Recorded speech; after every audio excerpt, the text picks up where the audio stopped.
Tendoscopía, anatomía artroscópica, tendoscopía de Aquiles. El tríceps sural está formado por 3 músculos que confluyen en el tendón de Aquiles y en el calcáneo. Es uno de los tendones más fuertes del cuerpo, no está rodeado por vaina sinovial, pero sí por una envoltura de tejido conectivo llamado peritendón, a través de la cual recibe su aporte vascular con un área de poco flujo vascular, de 2 a 6 centímetros de su inserción. Se pueden presentar microlesiones a nivel no insercional e insercional del tendón de Aquiles. Es capaz de transmitir 7000 Newton de fuerza durante el ejercicio intenso. Tendoscopía tibial posterior. El músculo tibial posterior, estabilizador medial principal del pie en carga, es indispensable para que la propulsión sea eficaz. Actúa en estrecha correlación con los músculos tríceps sural, flexor largo del primer dedo, aductor del primer dedo y peroneos.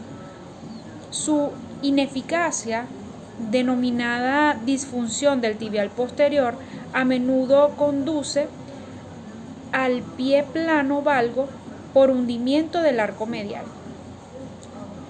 El tibial posterior es un músculo del compartimiento posterior profundo de la pierna, donde se encuentra junto con el flexor largo del hallux por fuera y el flexor común de los dedos hacia adentro.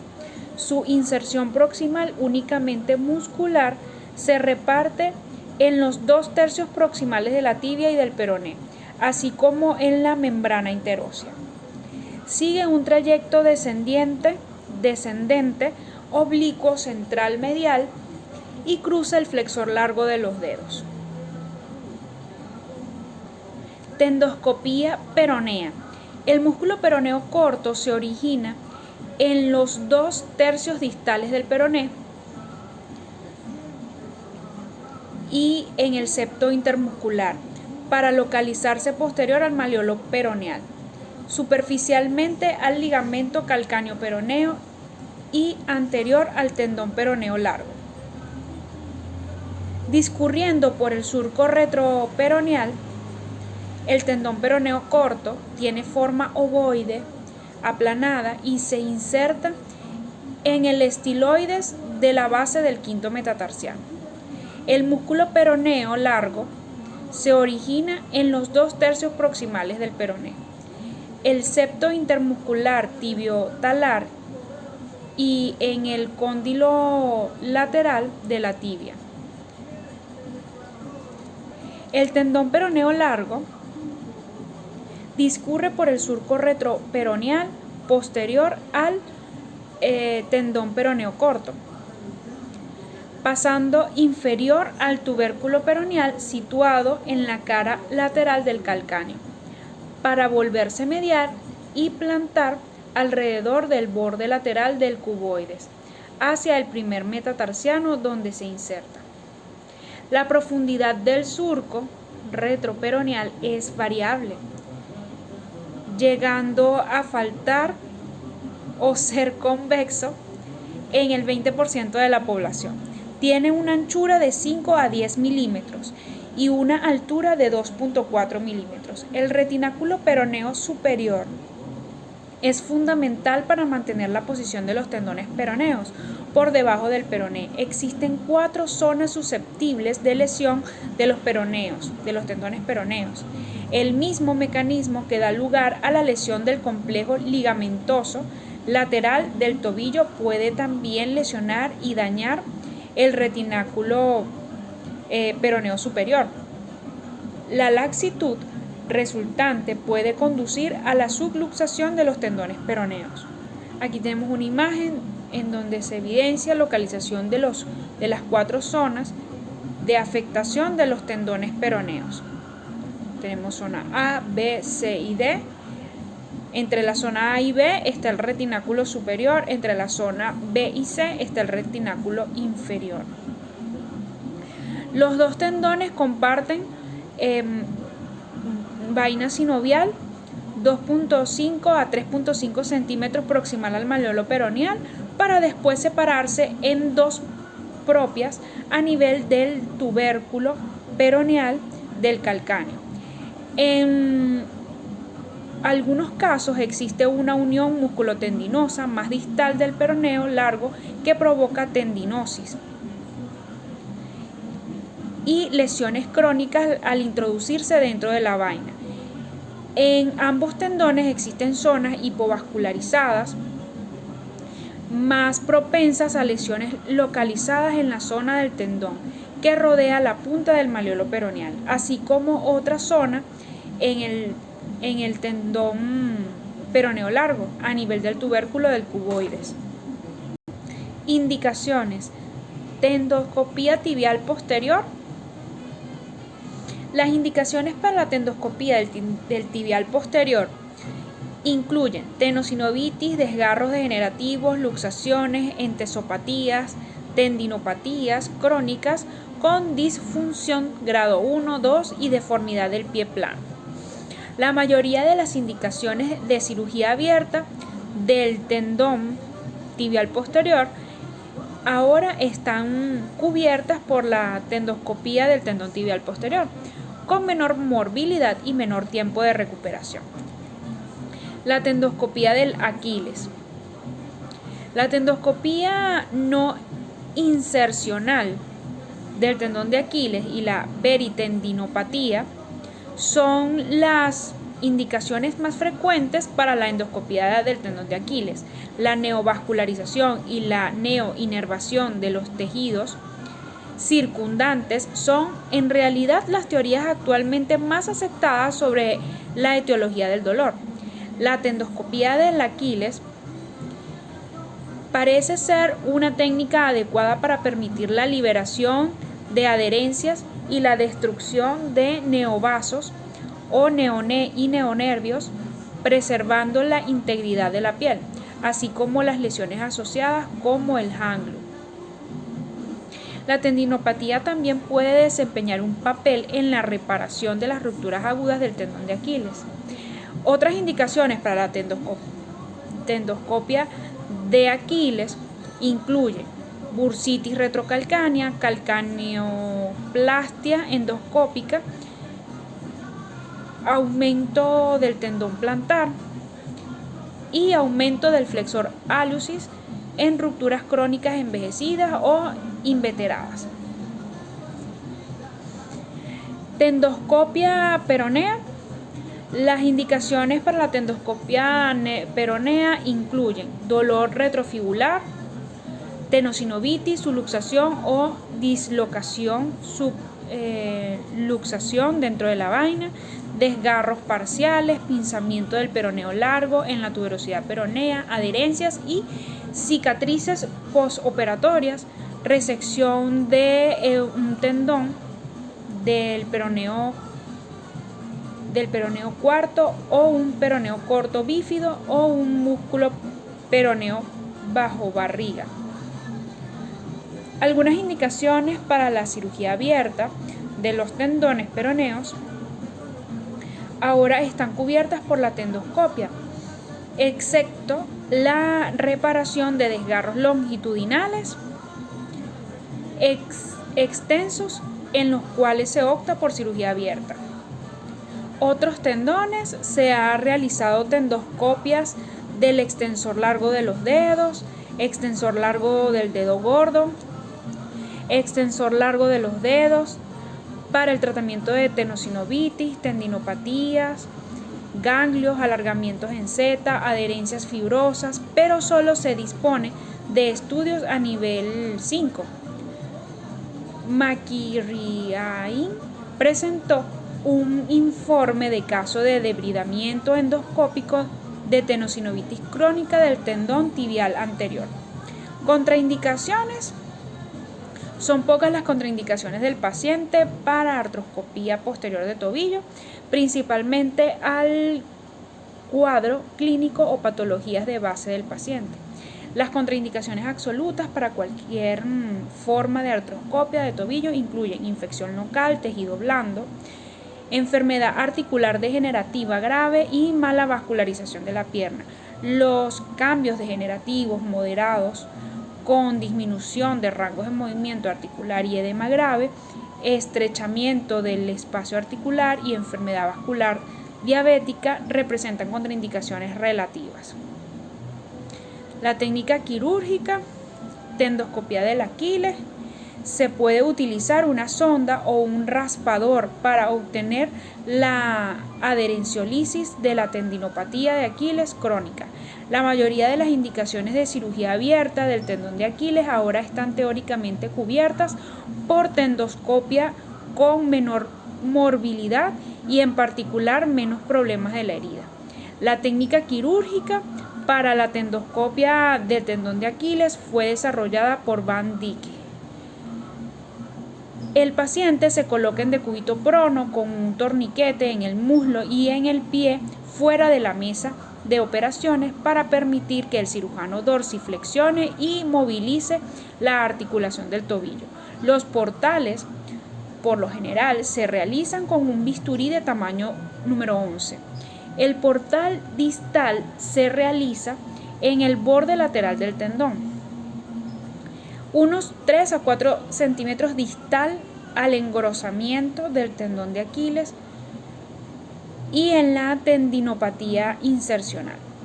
El portal proximal se hace en el borde medial del tendón, alrededor de 3 a 4 centímetros proximal al engrosamiento para permitir la visualización alrededor de 15 centímetros de longitud y poder trabajar a lo largo del tendón. Aquí tenemos una imagen, colocación del portal para la tendoscopia de Aquiles. Ok, vemos lo que es el relieve, la parte insercional, la parte media y la parte proximal del tendón de Aquiles. El portal lateral distal se coloca primero. Inicialmente se usa un trocar romo a través del portal distal y se usa un endoscopio de 2.7 o 4.0 milímetros para liberar las adherencias en el espacio del paratendón, pasándolo repetidamente alrededor del tendón de Aquiles. Esta maniobra, junto con la flexión plantar de la articulación del tobillo, permite la introducción más fácil en de un 30 grados, 2.7 milímetros y 4.0 milímetros el endoscopio a través del portal distal lateral y la sonda, y el shaver mediante el portal proximal. Una vez que se introduce el endoscopio a través del portal distal, se utiliza el flujo de entrada por gravedad para insuflar el paratendón. Bajo visualización directa se coloca una aguja espinal para ubicar el sitio del segundo portal. Se introduce una sonda a través del portal medial proximal para liberar cualquier tejido fibrótico remanente que se adhiera al tendón.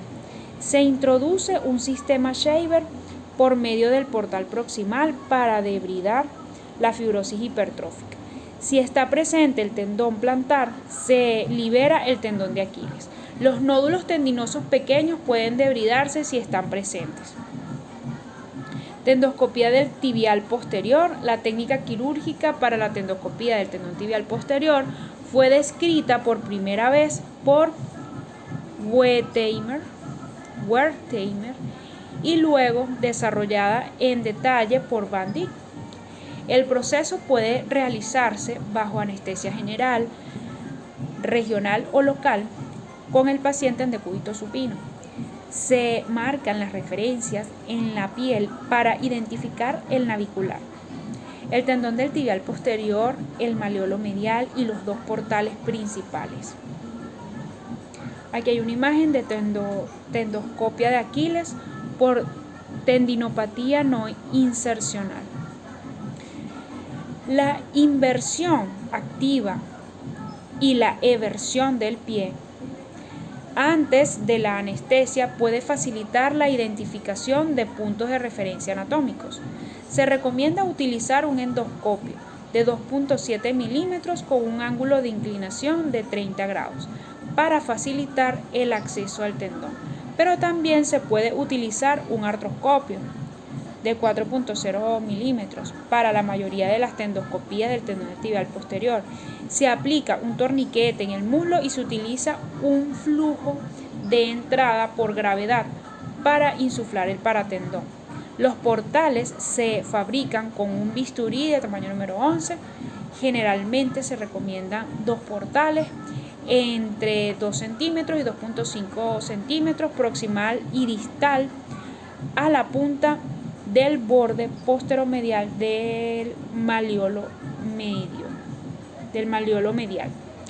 Primero se crea el portal distal, luego se realiza una incisión cutánea de 1 centímetro sobre el tendón del tibial posterior, a medio camino entre el malleolo medial y el escafoides. Siguiendo el eje longitudinal del tendón, se realiza una disección subcutánea para exponer la vaina del tendón tibial posterior. Esta se abre con una incisión de 1 centímetro perpendicular al eje longitudinal del tendón. Esta disposición cruzada entre la piel y las incisiones de la vaina del tendón es útil para evitar el agrandamiento involuntario de la entrada del tendón cuando se mueve el endoscopio durante la cirugía. Se introduce el artroscopio con troca-romo y se inspecciona la vaina del tendón sin solución salina para obtener información sobre la sinovitis. Después de la evaluación o inspección en seco, la vaina se llena con solución salina.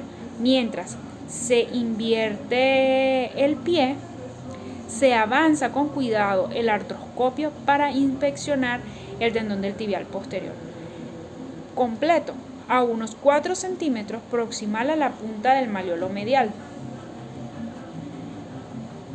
Aquí tenemos una imagen técnica quirúrgica de la introducción del artroscopio. Por lo visto no se entra perpendicular, sino como inclinado. No se entra perpendicular, sino con cierta inclinación. Bajo visualización directa, la inserción de una aguja espinal ayuda a colocar la incisión en la piel para el portal proximal alrededor de 3 centímetros proximal a la punta del malleolo medial. Se debe tener especial cuidado en orientar la aguja y el bisturí de forma oblicua para no penetrar y dañar el tendón. Con el artroscopio en el portal distal se puede introducir una sonda Roma y un sistema de Shaver a través del portal proximal. Tenemos una imagen tendoscopia tibial posterior que revela un desgarro parcial en un paciente reumatoideo. La vaina completa del tendón se puede inspeccionar girando el endoscopio alrededor del tendón. La sinovitis o los desgarros parciales se pueden debridar con una rasuradora, o sea, con el shaver. Técnica quirúrgica, tendinitis de los peroneos. Cuando la endoscopia peronea se realiza como un procedimiento aislado, se prefiere la posición lateral. Se aplica un torniquete del muslo, en el muslo y se utiliza el flujo de entrada por gravedad para insuflar el paratendón. Los portales se fabrican con un bisturí de tamaño número 11. El portal distal se hace primero, alrededor de 2 centímetros distal a la punta del malleolo, a la punta malleolar. El portal proximal se coloca a unos 3 centímetros proximal a la punta del malleolo lateral. A lo largo del trayecto de los tendones peroneos, los portales pueden cambiarse dependiendo de la ubicación del trastorno. Aquí hay una imagen donde está la colocación del portal para tendoscopia del peroneo. ¿Okay? Se evidencia lo que es el maleolo lateral o el maleolo peroneo, la punta del quinto meta y bueno, el transcurso del tendón. El espacio de trabajo está limitado por la vaina fibrosa del tendón y es necesario rotar el endoscopio para alcanzar toda la extensión de la vaina del tendón. El portal distal se coloca primero. Se realiza una incisión cutánea de 1 centímetro sobre los peroneos, siguiendo el eje longitudinal de los tendones. Se realiza una disección cutánea para exponer la vaina del tendón. La vaina se abre con una incisión de 1 centímetro perpendicular al eje longitudinal del tendón. La disposición cruzada entre la piel y las incisiones de la vaina del tendón es útil para evitar el agrandamiento involuntario de la entrada del tendón al mover el endoscopio durante la cirugía. Primero se usa un trocar, romo, para liberar las adherencias y crear espacio para el endoscopio. Primero se introduce suavemente un endoscopio de 2.7 a 4 milímetros de 30 grados a través del portal distal. Bajo visualización directa se coloca una aguja espinal para ubicar la ubicación del portal proximal. Se debe tener especial cuidado en orientar la aguja y el bisturí oblicuamente para no penetrar y dañar los tendones. Se introduce una sonda a través del portal proximal para liberar cualquier tejido fibrótico restante alrededor de los tendones. En la inspección debemos descartar un tendón del peroneo cuarto, subluxación intravaina y desgarros longitudinales. Se introduce un sistema de Shaver a través del portal proximal para debridar la sinovial hipertrófica y la fibrosis.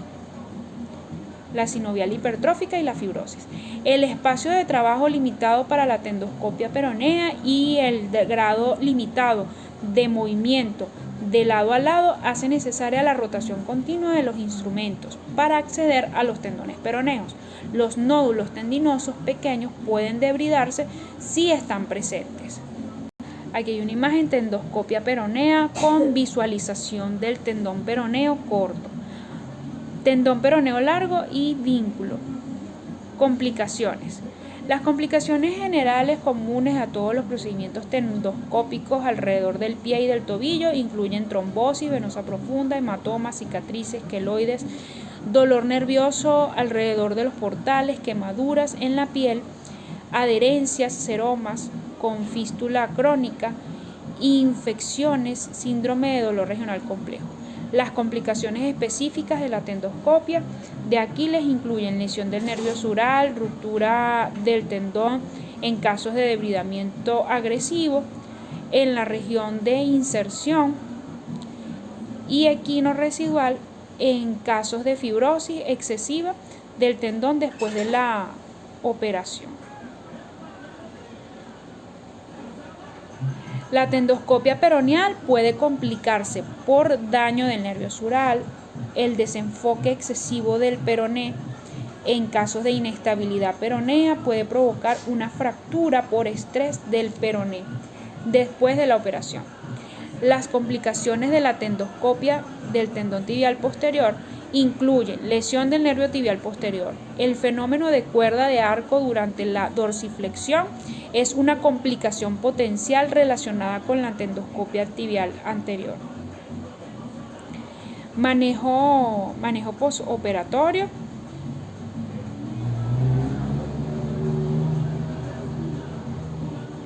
Por lo general, después de un procedimiento artroscópico o de tendoscopia del tobillo, se suturan los portales, se coloca un vendaje blando y se le indica al paciente que coloque el pie en alto las primeras 48 horas con movilidad a nivel de los dedos. En caso de edema, asociar crioterapia. El apoyo parcial a partir de las 72 horas, por lo general asistido con el uso de muleta los primeros días. En tendinosis de Aquiles se cierran los portales con puntos reabsorbibles y se deja un vendaje compresivo por 24 horas y luego se cambia por un vendaje adhesivo.